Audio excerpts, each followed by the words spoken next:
তখন সৎসঙ্গ পাবনায় মুক্তাগাছার এক জমিদার, তার নাম যতীন্দ্র নারায়ণ আচার্য চৌধুরী, অনেক বড় নাম। তিনি সৎসঙ্গ পাবনা আশ্রমের সামনেই তার দোতলা বাড়ি ছিল। কেন?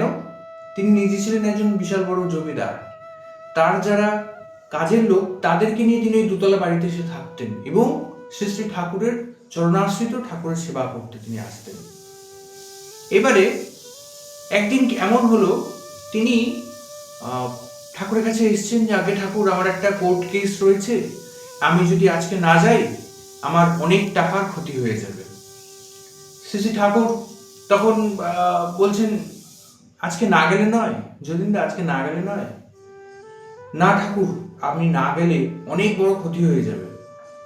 ঠাকুর দু তিনবার বলার পরে তিনি মুখটা ঘুরিয়ে বসলেন। যতীনদা যেদিকে ছিলেন মুখটা তিনি ঠিক ঘুরিয়ে বসলেন, অন্যদিকে মুখ করে। যতীনদা বেরিয়ে এলেন, তার 4 চাকা মোটর গাড়িতে করে তিনি এগিয়ে চললেন। ঘন্টাখানেকও যায় নাই, খবর এলো যতীনদা একটি গাছে কি ধাক্কা মেরে তিনি ওইখানে স্পট ডেড, তার জীবন শেষ।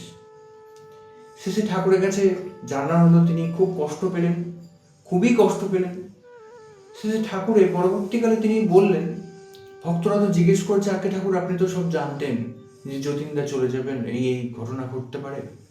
ঠাকুর বলছেন, আমি তো ওকে বারণ করলাম, এই বারণটা শুনে যদি ও না যেত, যদি আশ্রমে থেকে যেত, ওর মনের মধ্যে একটা রাগ থেকে যেত, একটা খেদ থেকে যেত যে শ্রী শ্রী ঠাকুরের কথা শুনে আমার জীবনে টাকার এত বড় ক্ষতি হয়েছে।